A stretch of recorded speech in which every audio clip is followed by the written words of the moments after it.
Democracy এবং philosophy এই দুটো ওয়ার্ড কোথা থেকে এসছে জানেন? এনশিয়েন্ট গ্রিস এবং এথেন্স থেকে। তো এনশিয়েন্ট গ্রিস থেকে আমরা এই ফিলোসফি ওয়ার্ডটাও পেয়েছি বা ফিলোসফি কনসেপ্টটা পেয়েছি, এবং সেখান থেকে আমরা ডেমোক্রেসিও পেয়েছি। কিন্তু আমরা প্লেটোর যখন রিপাবলিক পড়ি, সেখানে যখন সক্রেটিসের ডায়লগগুলো দেখি, সক্রেটিস কিন্তু পেসিমিস্টিক ছিল ডেমোক্রেসি নিয়ে। কেন, সেটা আমরা এবার একটু জানার চেষ্টা করব।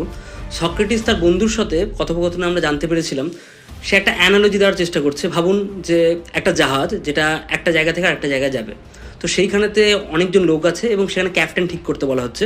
তো সবসময় বলছে যে ভোট করে যদি দেখা যায় তো মোস্ট পপুলার লোকই কিন্তু ভোটে জিতবে এবং সেই ক্যাপ্টেন হবে, কিন্তু সে হয়তো সব থেকে কেপেবল নয়। এবং ঝড়ের মুখে দেখবেন যে সে হয়তো জাহাজটাকে ডুবিয়ে দিয়েছে। কিন্তু অ্যাকচুয়ালি ক্যাপ্টেন কার হওয়া উচিত? যে সব থেকে কেপেবল লোক, যার মধ্যে যে সব কিছু জানে জাহাজের খুঁটিনাটি, কিন্তু সে মোস্ট অফ দ্য টাইম ভোটে জিতবে না। তো এই কারণেই ও বলেছিল মানে যে ডেমোক্রেসির একটা ফ্যাটাল ফ্ল আছে। বা আরেকটা অ্যানালজি নিয়ে আপনি মানে বলতে পারেন, সেটা হচ্ছে যে মানে সক্রেটিসেরই আরেকটা থট এক্সপেরিমেন্ট টাইপের মানে আমরা বলতে পারি। সে বলছে যে ভাবুন দুজন ভোটে দাঁড়িয়ে আছে, একটা ডাক্তার এবং একটা মিষ্টির দোকানের মালিক। এবার ডাক্তার যখন ভোটে দাঁড়াবে সে ভালো ভালো কথা বলবে যে তোমরা মিষ্টি খেলে হবে না, সকালে জগিংয়ে যেতে হবে, হেলথ ঠিক রাখতে হবে, বাইরের ফুড মানে বাইরে ফাস্ট ফুড খেলে বেশি হবে না, ফাস্ট ফুডের দোকানগুলোকে বন্ধ করতে বলবে, সবজি খেতে বেশি বলবে এবং প্রচুর কিছু বারণ করবে, রেস্ট্রিক্ট করবে মানুষকে। এই জায়গাতেই মানুষ মনে হবে যে আমাদেরকে অনেক কিছু এই লোকটা করতে দিচ্ছে না। কিন্তু সেই জায়গাতে যে মিষ্টির দোকানের মালিক সে বলবে যে তোমরা যা চাও আমি তাই দেবো, তোমাদেরকে সপ্তাহে একদিন করে আমি মিষ্টির প্যাকেট গিফট করব, তোমরা মিষ্টি খাবে, তোমরা ফাস্ট ফুড খাবে, তোমাদের জন্য বেশি বেশি করে ফাস্ট ফুড চেন খোলা হবে, সব কিছু করা হবে। তাহলে আপনার মনে হয় কে জিতবে? জিতবে সবসময় এই মিষ্টির দোকানের মালিকটা। কখনোই ওই ডাক্তারটা কিন্তু তাকে পপুলারিটিতে হারাতে পারবে না। কারণ মানুষ মোস্ট অফ দ্য টাইম কাকে চুজ করে? যাকে তার আপাতদৃষ্টিতে ভালো মনে হয় বা সে মানে কোনো জিনিস তার কাছে সে চায়, কিন্তু যেটা নিডেড সেটার জন্য কিন্তু মানুষ কখনো তাকে ভোট দেয় না। এবং এইখানে সক্রেটিস কিন্তু ডেমোক্রেসি এগেনস্টে ছিল না। সক্রেটিসের কোয়েশ্চেন যেটা ছিল যে most of the time democracy work করে না। ওয়ার্ক করতে গেলে তার জন্য যারা ভোট দিচ্ছে তাদেরকেও কিন্তু well informed and well educated হতে হয়। স্টুপিড লোক দিয়ে যদি আপনি ডেমোক্রেসিতে ভোট দেওয়া করেন তাহলে কিন্তু সবসময় একটা ভুল লিডার আসবে, এবং সেইটাই সক্রেটিস ভুল মানে ভয় পেত, বা সেইটারই তার মানে ডেমোক্রেসির প্রতি একটা প্রবলেম ছিল যে ডেমোক্রেসি জিনিসটা ভালো, কিন্তু তার মধ্যে সমস্যা হচ্ছে যে যারা ভোট দিচ্ছে তারা যদি ইলিটারেট হয়, তারা যদি মানে এই ডেমোক্রেসি সিস্টেম এবং তার স্ট্রাকচার এবং কী করে মানে কোন লোকটাকে ইলেক্ট করা উচিত, সে ম্যানিফেস্টোতে সত্যি বলছে না মিথ্যে বলছে, এগুলো যদি বুঝতে না পারে তখনই হয় সমস্যাটা বেশি।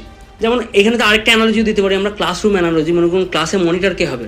মনিটর অ্যাকচুয়ালি তার হওয়া উচিত যে সবসময় কোনো যে ছেলেটা ডিস্টার্ব করছে ক্লাসে, যে ছেলেটা হোমওয়ার্ক করছে না, এই সবগুলো সে মানে আমাদের স্যারকে ইনফর্ম করবে।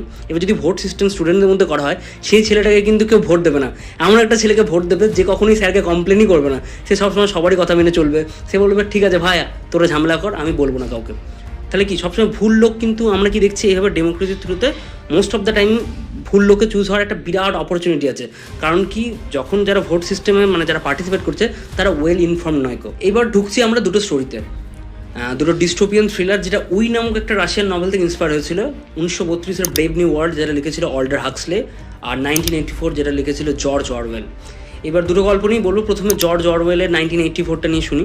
তো সেখানে এমন একটা সমাজের কথা বলে যাচ্ছে যেখানে সবসময় আপনাকে গভর্নমেন্ট সার্ভেলেন্স করে রাখে, সবসময় আপনাকে দেখে আপনি কী করছেন না করছেন। কার মাধ্যমে? টেলিস্ক্রিন বলে একটা জিনিসের মাধ্যমে। আপনার ঘরে, মলে, বাথরুমে সব জায়গাতে টেলিস্ক্রিন আছে। টেলিস্ক্রিনে কি চলে? ওই যে পার্টিটা রুল করে, একটা পার্টি আছে তার সারাক্ষণ ভিডিও, এবং সেখানে বিগ ব্রাদার বলে একটা ডিক্টেটর আছে তার ভিডিও সবসময় চলে, তার জয় জয়কার চলে। আর ওই টেলিস্ক্রিনে আরও দুটো জিনিস আছে, একটা ক্যামেরা আছে আর একটা মাইক্রোফোন আছে। ক্যামেরাটা আপনাকে সারাক্ষণ লক্ষ্য রাখার জন্য, এবং মাইক্রোফোন আপনি কি বলছেন সেটা শোনার জন্য। কিন্তু ওইখানে আরেকটা ইন্টারেস্টিং জিনিস হচ্ছে, ওরা শুধু আপনি কি বলছেন বা কি করছেন সেটার থেকেও ইম্পর্টেন্ট আপনি কি ভাবছেন। সেই কারণে ওখানে থট পুলিশ আছে। এই থট পুলিশগুলো চেষ্টা করে আপনার মনে কি চলছে, আপনি কি বিগ ব্রাদারের প্রতি অসন্তুষ্ট, আপনি কি পার্টির প্রতি অসন্তুষ্ট, আপনি কি রাষ্ট্রের কোনো ক্ষতি করতে পারেন, মানে যারা পাওয়ার আছে তাদের এগেনস্টে আপনি, সেইগুলোকে বোঝার চেষ্টা করে। এবং তার যে বাচ্চা ছেলে মেয়ে স্কুলে পড়ে তাদেরকে শেখানো হয় যে তোমরা তোমাদের বাড়ি থেকে তোমাদের বাবা মাকে সবসময় ফলো করবে। তোমাদের বাবা মাও যদি ভুল করে রাষ্ট্রের নামে বা আমাদের বিগ ব্রাদারের নামে উল্টোপাল্টা কিছু বলে, সঙ্গে সঙ্গে আমাদের ইনফর্ম করবে, আমরা তাদেরকে জেলে পুরে দেবো। তো বুঝতে পারছেন যে কীভাবে ম্যানিপুলেট করা হচ্ছে ওই জায়গাগুলোতে। এবার আরেকটা জিনিস আছে এখানেতে, সেটা হচ্ছে আমাদের যে প্রোটাগনিস্ট, তার নাম হচ্ছে উইনস্টন স্মিথ। তো সে মিনিস্ট্রি অফ ট্রুথ বলে একটা জায়গাতে চাকরি করে। এই মিনিস্ট্রি অফ ট্রুথের কাজ কি? মিনিস্ট্রি অফ ট্রুথের কাজ হচ্ছে সত্যকে মিথ্যা, মিথ্যাকে সত্য, মানে প্রোপাগান্ডা ছড়ানো। মনে করুন বিগ ব্রাদার বলেছিল যে পরের বছর একটা স্টেডিয়াম হবে, কিন্তু পরের বছর কোনো স্টেডিয়াম হলো না। তখন যেই পেপারেতে বেরিয়েছিল যে বিগ ব্রাদার পরের বছর স্টেডিয়াম হয় বলেছিল, ক্রিকেট স্টেডিয়াম, সেই পেপারগুলো গায়েব হয়ে গেল এবং এমন কোনো লেখা থাকবেই না যেখানে বিগ ব্রাদার বলেছিল যে সে পরের বছর একটা ক্রিকেট স্টেডিয়াম হবে। বা এরকম যে পরে মনে করুন এই বছরেতে নতুন একটা ভালো স্ট্যাচু তৈরি হলো, তো দেখবেন হিস্ট্রিতে বহু বছর আগে থেকে শুরু হয়ে গেছে, মানে আদৌ লেখা ছিল না, কিন্তু যে মোমেন্টে স্ট্যাচুটা তৈরি হলো দেখবেন 5 বছর 6 বছর আগে থেকে বিগ ব্রাদার বলে এসছে যে আমরা একটা স্ট্যাচু বানাচ্ছি, একটা স্ট্যাচু তৈরি হবে। তো এই মোমেন্টের মধ্যে হিস্ট্রি চেঞ্জ করে দেওয়া, নথি বা ডকুমেন্ট চেঞ্জ করে দেওয়া, এটাই হচ্ছে মিনিস্ট্রি অফ ট্রুথের কাজ। এখানে 2 মিনিটস হেড বলে একটা জিনিস আছে। এই 2 মিনিটস হেডটা কি, এখানে অনেক কটা লোক জড়ো হয় একটা টেলিস্ক্রিনের সামনে, তো সেখানে তো 2 মিনিট ধরে একটা ভিডিও চলে। সেই ভিডিওতে কি দেখানো হয়, ইম্যানুয়েল গোল্ডস্টাইন বলে একটা লোককে দেখানো হয়। এই লোকটা এককালেতে বলা হয় বিগ ব্রাদারের মতোই পার্টিতে একটা পাওয়ারফুল পজিশনে ছিল, মানে বিগ ব্রাদারের কাছাকাছি, কিন্তু পরে সে বিগ ব্রাদার এবং পার্টিকে এবং এই দেশটাকে, মানে এই দেশটার নাম হচ্ছে ওশিয়ানিয়া, এটাকে ধোকা দেয় এবং ধোকা দিয়ে সে মানে পালিয়ে যায় এবং সে অন্য যে দেশগুলো আছে, আরও 2টো দেশ আছে ইউরেশিয়া এবং ইস্ট এশিয়া, সেখানে চলে যায় এবং ষড়যন্ত্র করে যাতে এই দেশটার ক্ষতি করা যায়। তো সেইখানেতে দেখানো হচ্ছে যে এই গোল্ডস্টাইনের পেছনেতে প্রচুর আর্মি হেঁটে আসছে, অন্য দেশের আর্মি, এবং তাদের বন্দুক মানে যারা দাঁড়িয়ে আছে তাদের দিকে তাক করা, এবং গোল্ডস্টাইন কিছু অদ্ভুত কথা বলছে, অদ্ভুত দাবি, যেমন সবারকে ফ্রিডম অফ স্পিচ দিতে হবে, রাইট টু ইনফরমেশন দিতে হবে, জার্নালিস্টদের কোয়েশ্চেন করার অধিকার দিতে হবে, পার্টিকে বা যে পাওয়ার আছে তাকে ক্রিটিসাইজ করার ক্ষমতা দিতে হবে। এই অদ্ভুত কে কোয়েশ্চেন করে, খুব বাজে লোক এই গোল্ডস্টাইন। তো গোল্ডস্টাইনের ওপর এই 2 মিনিটের হেড স্পিচের মধ্যে 1 মিনিট 20 সেকেন্ড নাগাদ পর থেকে মানুষজন বিভৎস রেগে যায়, জুতো ছোড়া থেকে শুরু করে নিজের চুল ছেঁড়া, মানে চোখ রক্তবর্ণ হয়ে যায়, মানুষ এইভাবে চেঞ্জ হতে থাকে।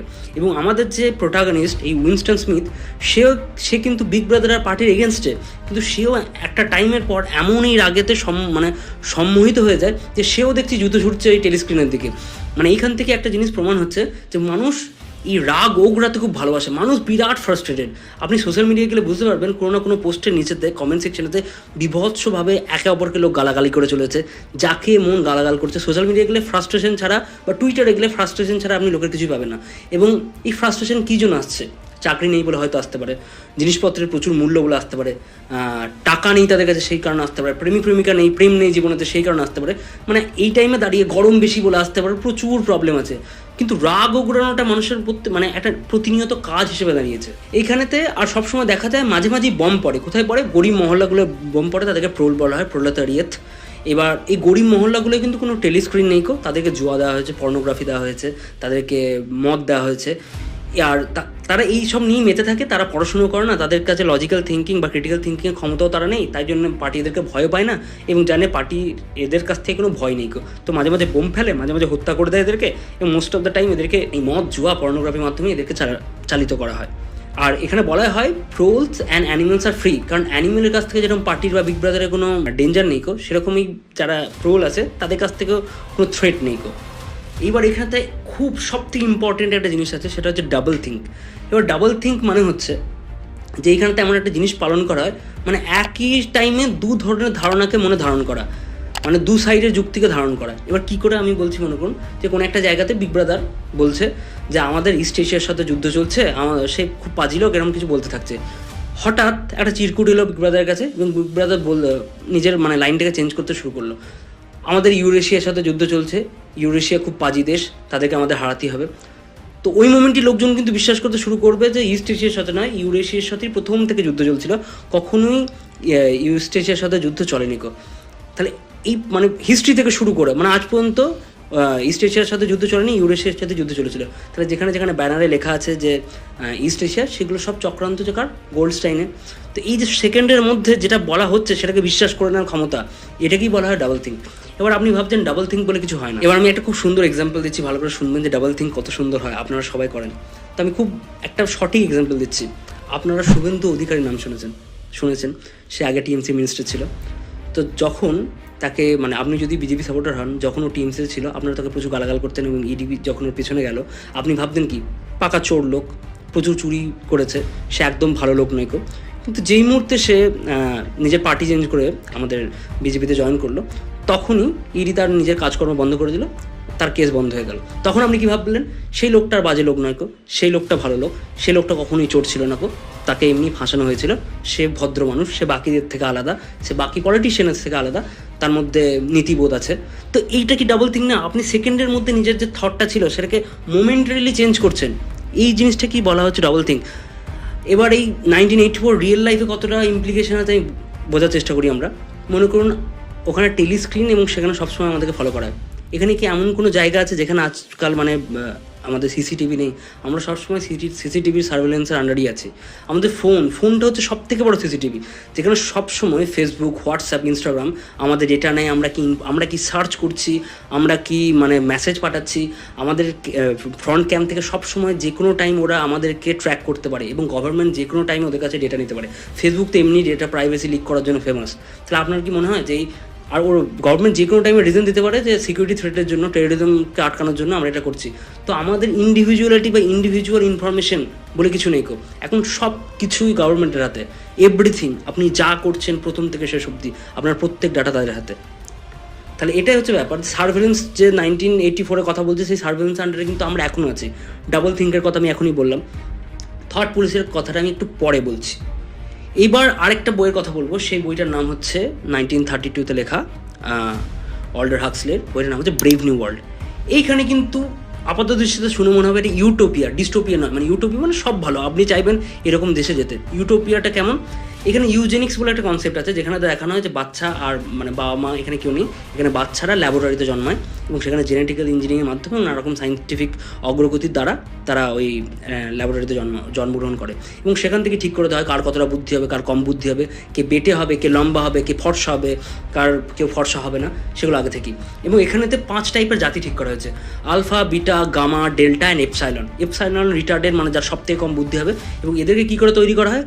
এদের ওই ভ্রূণের এমব্রায়ো থাকার টাইমে এদেরকে অ্যালকোহল পুশ করা হয়, অক্সিজেন কম সাপ্লাই করা হয়, যাতে এদের গ্রোথটা স্টান্ট হয়ে যায় এবং এদের মস্তিষ্ক বিকশিত না হতে পারে। তাহলে কি এদের বুদ্ধি হবে না বেশি? এরা অটোমেটিক মানে সমাজের যে মানে যারা ফিজিক্যাল মেন্টালি চ্যালেঞ্জ থাকে তারা অটোমেটিক এপসাইলনরা অটোমেটিক মেন্টালি চ্যালেঞ্জ হিসেবে বড় হবে। আলফার বিটা প্রধানত এরা হায়ারার্কিতে সব থেকে উপরে, আলফা, তারপর বিটা। এই আলফা আর বিটা কাজ করে কি, মানে মোস্টলি এরা মানসিক কাজকর্মগুলো করে, আর ডেল্টা আর গামা ডেল্টা কাজকর্ম করে, দৈহিক কাজকর্মগুলোকে করে। এখানে আরেকটা জিনিস আছে, খুব ইন্টারেস্টিং জিনিস, নিও পাভলোভিয়ান কন্ডিশনিং। এই নিও পাভলোভিয়ান কন্ডিশনিংটা কি? এই যখন বাচ্চা বয়স থেকে এদের 1 বছর, মনে করুন 6 মাস থেকে 1 বছর বয়স, এদেরকে একটা বিরাট বড় হল ঘরে ছেড়ে দেওয়া হয়। এবারে অনেক কটা বাচ্চাকে ছেড়ে দেওয়া হয় এবং একটা জায়গা মানে কয়েকটা জায়গাতে সুন্দর সুন্দর ছবি আঁকা বই রাখা থাকে। এবার যখনই এই বাচ্চাগুলো বইয়ে হাত দেয় তখনই বিভৎস একটা অ্যালার্মের সাউন্ড হয় এবং বোম মানে ফাটার মতো একটা বিভৎস আওয়াজ হয় এবং তারপরেই এই বইগুলো থেকে শক দেওয়া হয় এবং বাচ্চাগুলো হঠাৎ চিৎকার করতে থাকে, কাঁদতে থাকে এবং চলে আসে। এবং এই বাচ্চাগুলো এই প্রসেসটাকে ততবার রিপিট করা হয় যতক্ষণ না সিঙ্গেল একটা বাচ্চা ওই বইয়ের দিকে যাচ্ছে। এখান থেকে কি তৈরি করা হচ্ছে? একটা বইয়ের প্রতি সাবকনসিয়াস রিপালশন বা ফিজিক্যাল রিপালশন, তারা যেন ফিউচারের কোনো দিকে বইমুখী না হয়। এইখান থেকে একটা ফিজিক্যাল রিপালশন বা সাবকনসিয়াস রিপালশন তৈরি করা হচ্ছে বইয়ের দিকে, নলেজের দিকে, যেন লজিক্যাল জিনিসের দিকে মানুষ আর না যায়, যেন বইয়ের দিকে মানুষ আর না ঝোঁকে। এবং আরেকটা জিনিস এখানে ইন্টারেস্টিং ঘটে, সেটা হচ্ছে স্লিপ হিপনোসিস। এই স্লিপ হিপনোসিসটা কি? এই বাচ্চা বয়স থেকেই ম্যাচিওর হওয়া পর্যন্ত তাদের বালিশের নিচে একটা স্পিকার রাখা হয় এবং সেখান থেকে খুব মধুর আওয়াজে কিছু কথা ভেসে আসে। এবার প্রত্যেকটা কাস্ট অনুযায়ী ডিফারেন্ট ভাষা ভেসে আসে। মানে মনে করুন আপনি যদি আলফা হন, তাহলে আপনার কাছে কী কী আসবে? আলফার কাছে যায়, আলফা তুমি হচ্ছে শ্রেষ্ঠ জাতি, তুমি সর্বশ্রেষ্ঠ, তুমি শুধু বিটার সাথে মিশবে আর কারোর সাথে মিশবে না, বাকিরা নগণ্য, তোমার সাথে মেশার যোগ্য নয় কো, আলফা তুমি শ্রেষ্ঠ। বিটার কাছে কীরকম বাজে? বিটা তুমি আলফার থেকে একটু কমা, কিন্তু তুমিও মানে বাকিদের থেকে শ্রেষ্ঠ, তুমি আলফা ছাড়া কারোর সাথে মিশবে না এবং তুমি খুব লাকি যে তোমাকে আলফার মতো অত মানসিক কাজ করতে হয় না এবং তুমি এপসাইলনরা পাগল, ওদের সাথে মিশবে না, গামা বা ডেল্টা এদের সাথে মিশবে না। তোমার কাজ হচ্ছে যে আলফার সাথে মেশা, তাদের সাথে বন্ধুত্ব করা এবং নিজের কাজটা করা এবং মনে রাখবে আলফার পরেই তুমি সব থেকে ইম্পর্টেন্ট। তো এইরকমই সবাইকে কন্ডিশনিং করা হয় এবং প্রথম থেকেই বুঝতে পারছেন যে সেগ্রিগেট করা বা সবাইকে পৃথক করে দেওয়া হচ্ছে। মানে আমি সোজা কথা বলতে পারি, আমাদের যেমন ইংরেজরা যেটা করেছিল, হিন্দু মুসলিমকে পৃথক করে দিয়েছিল, ডিভাইড অ্যান্ড রুল পলিসি, সেরকমই এই সোসাইটিটাকে যখনই আপনি ডিভাইড করে দেবেন সেই সময় কন্ট্রোল করা খুব ইজি। ছোটো ছোটো কমিউনিটি হয়ে গেলে কী হবে? এদেরকে বোকা বানানো খুব ইজি, কিন্তু একসাথে লোক যদি একত্র থেকে তাদেরকে বোকা বানানো একটু কঠিন হয়ে যায়।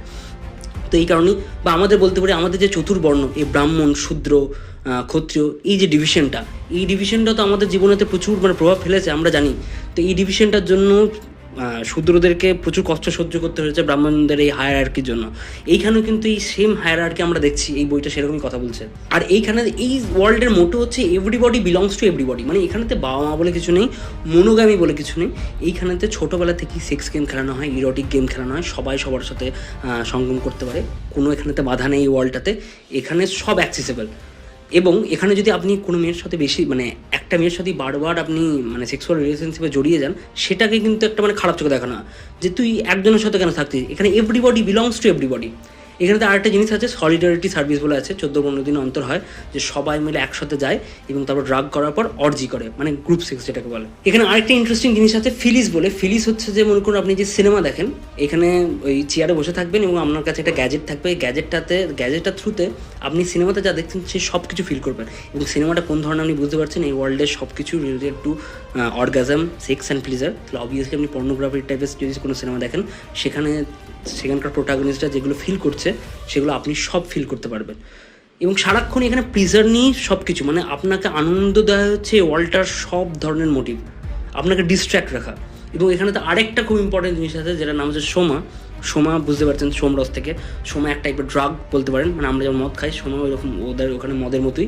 তো সেটা খেয়ে আপনি সারাক্ষণ নেশায় থাকবেন, এবং ওখানে সোমা খেতে প্রমোট করা হয়, ওখানে রেশনেতে সোমা দেওয়া হয়, এবং আলফা বিটারা যত মন সোমা খেতে পারে।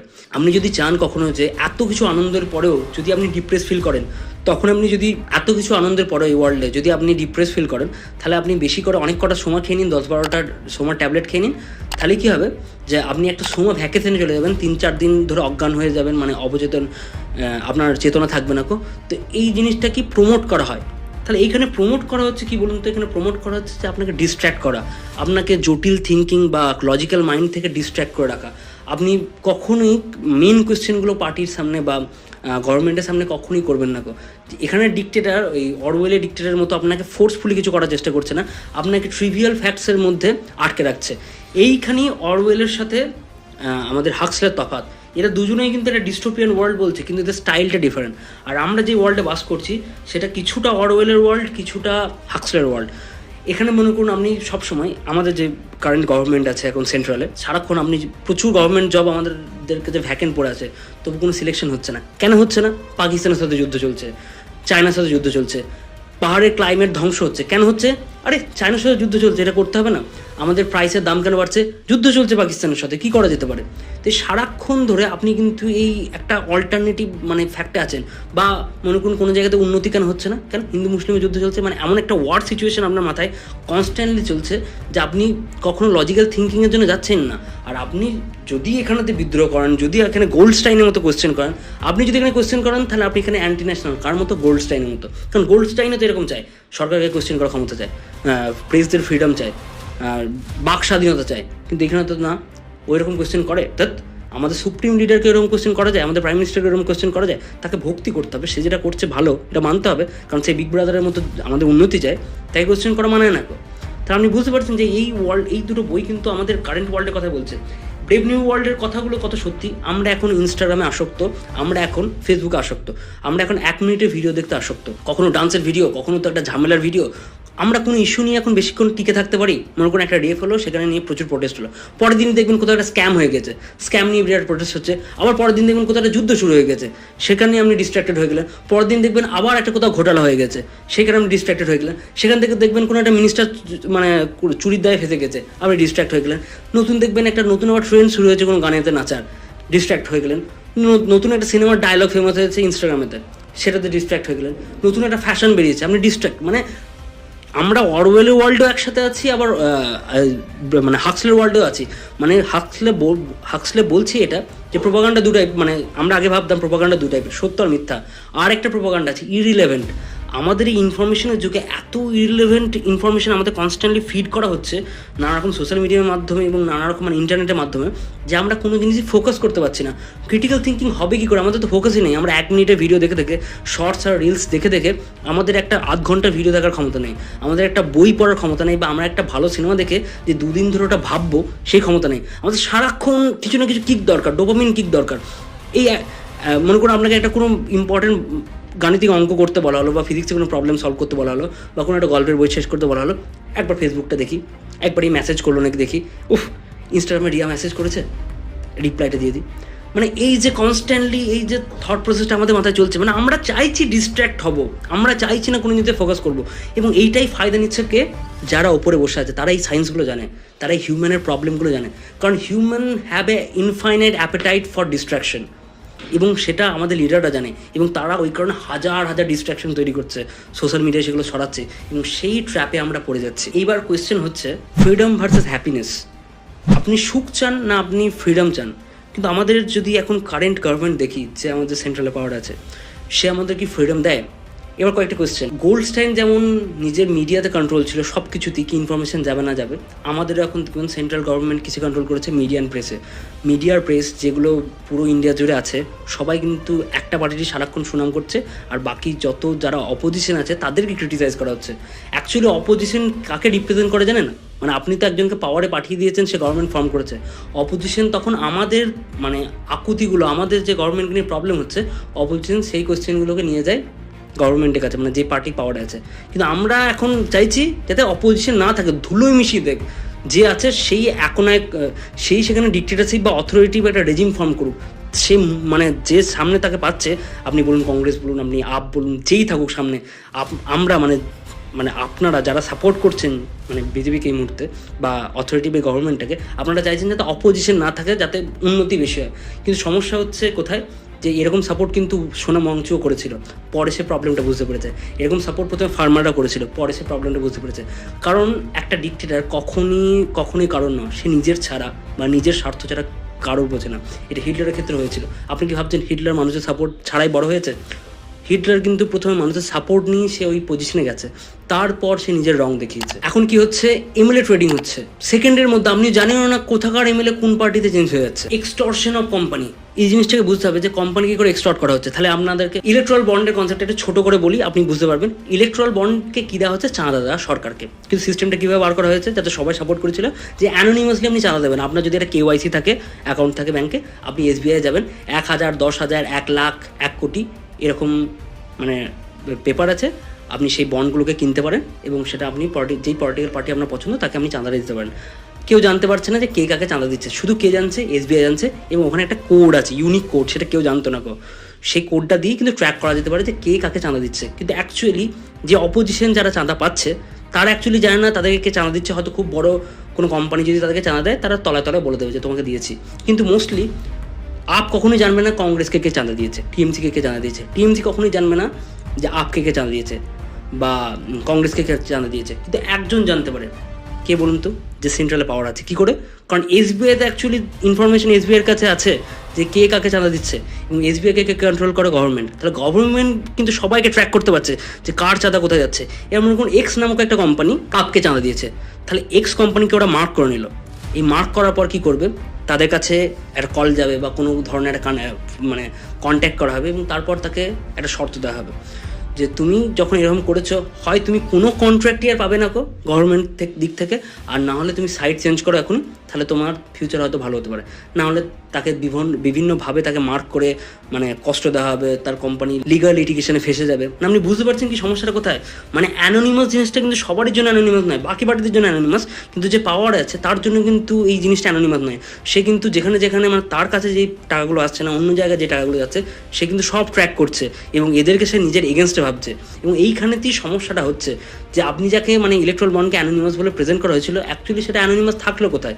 এবং তারপর তো সুপ্রিম কোর্ট সেটাকে ইলিগাল বলে ঘোষণা করিয়ে দিয়েছে, এবং সেটার একটা রিজন আছে, কারণ রাইট টু ইনফরমেশন অ্যাক্ট যেটা আর্টিকেল 19A সেটাকে ভায়োলেট করছিল এই জিনিসটা। কারণ আমরা জানতেই পারছি না কোন পার্টিকে কে চাঁদা দিচ্ছে, এবং এটা কখনোই উচিত নয়। ইউএসএ তো হয়, এরকম ফান্ড রেজ করা হয়, কিন্তু সেখানেতে সবসময় মানে একটা স্বচ্ছ পেপারেতে বলে দেওয়া হয় যে কে কাকে চাঁদা দিচ্ছে, কে কাকে টাকা দিচ্ছে। একটা মিনিমাম অ্যামাউন্টের ওপর যদি ওই টাকাটা আপনি দেন, তাহলে জেনে যাবেন যে কে কাকে, ডোনাল্ড ট্রাম্পকে কে টাকা দিল না জো বাইডেনকে কে টাকা দিল। আরেকটা জিনিস করছে কারেন্ট গভর্নমেন্ট, এখন অপোজিশনের যে ব্যাঙ্ক অ্যাকাউন্টগুলো আছে সেগুলো ফ্রিজ করে দেওয়া হচ্ছে। কংগ্রেসের মানে পার্শিয়ালি কংগ্রেসের অ্যাকাউন্টগুলো ফ্রিজ হয়ে গেছে। কংগ্রেস বুঝতেই পারছে না এবার সে ফাইট ব্যাক করবে কী করে।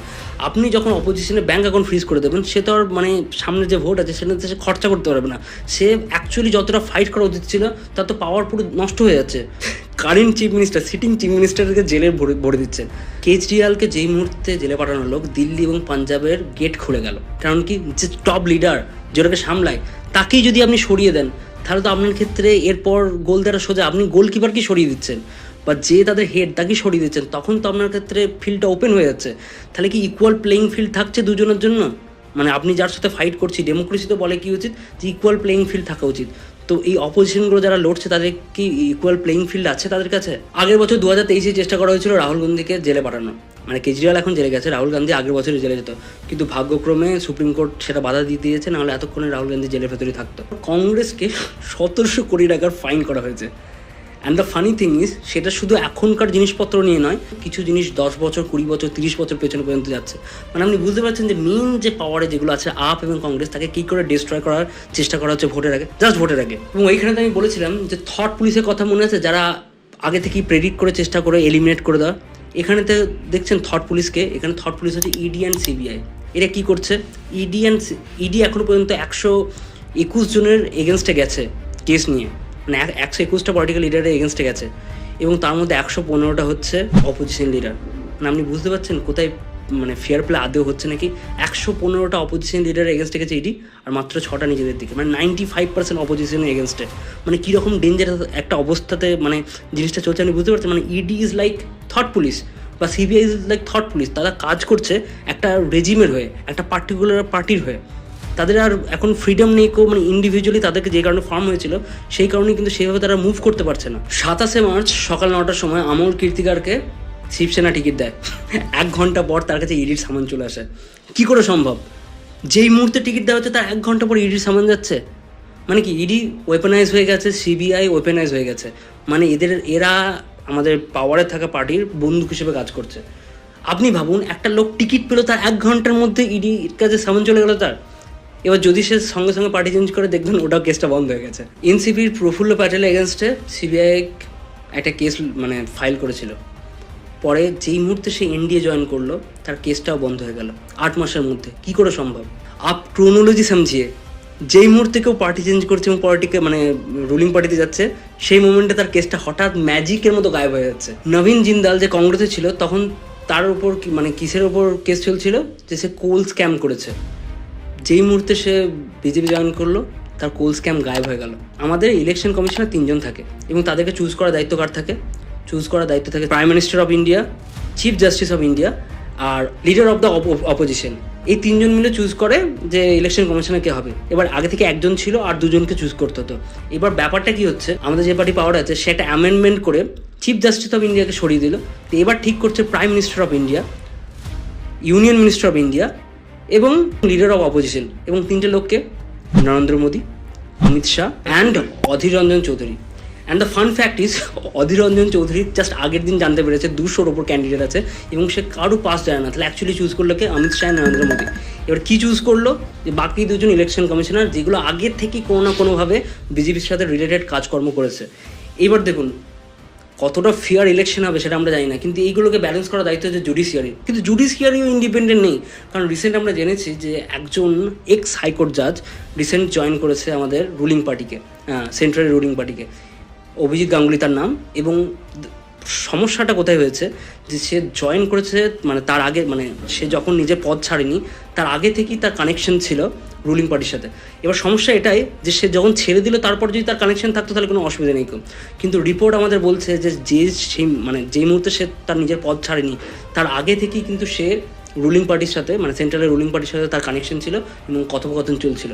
তো আপনি ভাবুন জুডিশিয়ারি ফ্রিডম কোথায়, মানে জুডিশিয়ারি কোথায়, মানে আমাদের লেজিসলেটিভ থেকে জুডিশিয়ারিকে আদৌ আলাদা না, সব জগা খিচুড়ি হয়ে যাচ্ছে আস্তে আস্তে।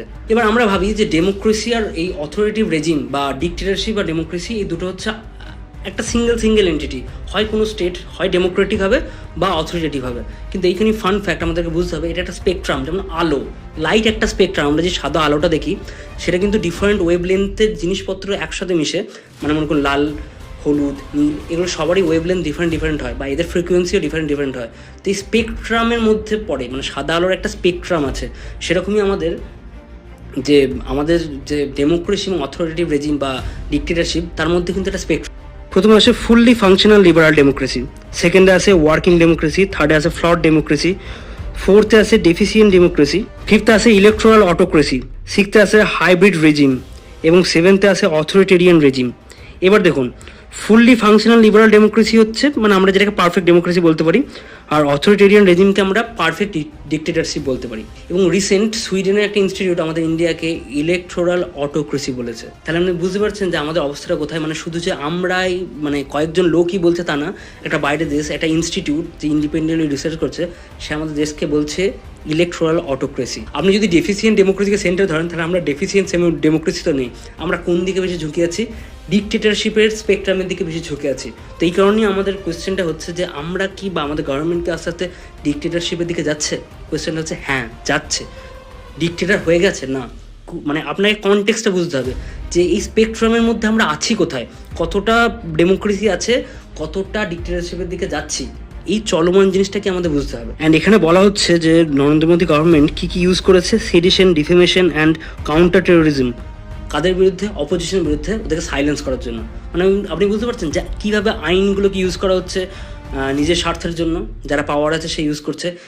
এটা থেকে কি মনে পড়ছে না যে আমরা যেই বইগুলোর দুটো কথা বলছিলাম সেখানেতে মানে যারা পাওয়ারে ছিল তারা আইনগুলোকে নিজের মতো ইউজ করতো যাতে তারা পাওয়ারে থাকতে পারে। তো নতুন একটা ব্রডকাস্টিং সার্ভিস রেগুলেশন বিল আসছে, তো যেখানেতে বলা হচ্ছে যে এটাকে আরও ব্রড করা হবে এবং সেখানে ইউটিউব, হোয়াটসঅ্যাপ এবং আদার সোশ্যাল মিডিয়া যেখানে যারা কন্টেন্ট ক্রিয়েটার আছে তাদেরকেও ঢোকানো হবে এবং সেটা থেকে গভর্নমেন্টের কাছ থেকে পারমিশন নিতে হবে কোন কন্টেন্ট যাবে, কোন কন্টেন্ট যাবে না, কোন ক্রিয়েটার কী বানাবে সেরকম। ফানি থিং ইজ যে মেন মিডিয়া তো বিক্রি হয়ে গেছিলো, ফাঁকা পড়েছিল ইউটিউব বা এরকম কয়েকটা জায়গা যেখান থেকে আপনি পিওর ইনফরমেশন পেতে পারতেন বা যেখানে কিছুটা লজিক্যাল ইনফরমেশন পেতে পারতেন। এখন সেই জায়গাটাকেও কন্ট্রোল করার চেষ্টা হচ্ছে। মানে আপনি পরে বুঝতে পারছেন যে কোনো এমন জায়গা থাকবে না যেখানে কন্ট্রোলড এনভায়রনমেন্ট নয়। মানে সোজা কথায় মানে সেই গবেলস যেমন ওই টাইমের মানে ডিক্টেটরেট, আপনি যদি গবেলসের নাম শুনে থাকেন যে হিটলারের টাইমেতে ministry of propaganda, third Reich এর মধ্যে মিনিস্ট্রি অফ প্রোপাগান্ডা সামলাতো, সে দেখবেন কোন নিউজ যাবে, কোন সিনেমা বানানো হবে, কোথায় কী চলবে, কোন রেডিওতে কোন নিউজ চলবে, সব কিছু সামলাতো। আমাদের জিনিসগুলো কিন্তু সেই দিকেই যাচ্ছে। সোশ্যাল মিডিয়াটা শুধু ফাঁকা ছিল, সে জায়গাতে ইউটিউবে কিন্তু আস্তে আস্তে ওটা কন্ট্রোলে চলে আসছে। তখন আর ফ্রি স্পিচ বলে আদৌ কি কিছু থাকবে নাকি সবই সাজানো, সবই অর্কেস্ট্রেটের একটা ফেনোমেনা? এবার কোয়েশ্চেন হচ্ছে একটাই, যে আপনার কাছে কোয়েশ্চেন থাকতে পারে যে আমাদের যে রুলিং গভর্নমেন্ট যে সেন্ট্রালে আছে সে তো উন্নতি প্রচুর করেছে, তাহলে ফ্রিডম আমরা এত লাফাচ্ছি নিয়ে ফ্রিডম নিয়ে ফ্রিডম কি অত মানে আমরা যেটা চাইছি অতটা দরকার? তাহলে আমার এখানে উত্তর হচ্ছে যে চায়নাও তো উন্নতি প্রচুর করেছে, আমাদের থেকে প্রচুর গুণ বেশি উন্নতি করেছে বা আমাদের থেকে প্রচুর বেশি জিডিপি তাদের।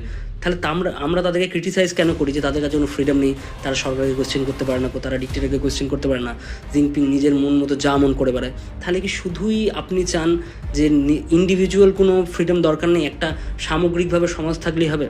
কোয়েশ্চেন কিছু ইম্পর্টেন্ট এখান থেকে অ্যারাইজ হয়। তাহলে আমরা যাচ্ছি কোন দিকে? ইন্ডিভিজুয়াল ফ্রিডমকে কি আমরা হারিয়ে দিচ্ছি আস্তে আস্তে এবং সামগ্রিকভাবে আমরা জাস্ট একটা রোবটে ট্রান্সফর্ম হচ্ছি এবং জাস্ট আমরা কয়েকটা ইনফ্রাস্ট্রাকচার বিল্ড হচ্ছে বলে, কয়েকটা ফরেন কোম্পানি ভারতে আসছে বলে এবং আমাদের জিডিপি আস্তে আস্তে বুস্ট আপ হচ্ছে বলে আমাদের যে ফ্লসগুলো, ডেমোক্রেসিটা আস্তে আস্তে কমে যাচ্ছে, আমরা যে চায়নাকে কম্পিট করতে গিয়ে চায়নার মতো নিজে ট্রান্সফর্ম হচ্ছি, এই জিনিসগুলো কি আপনি মেনে নিচ্ছেন? এবং যদি আপনি মেনে নেন তাহলে আপনার রিজনটা আমাকে কমেন্টে জানিয়েন। আর যদি ভিডিওটা ভালো লাগে তাহলে লাইক, শেয়ার এবং সাবস্ক্রাইব করে দিন এবং আপনার কোনো যদি আলাদা থট থাকে সেটা আমাদের কমেন্টে জানাতে পারেন। Thank you.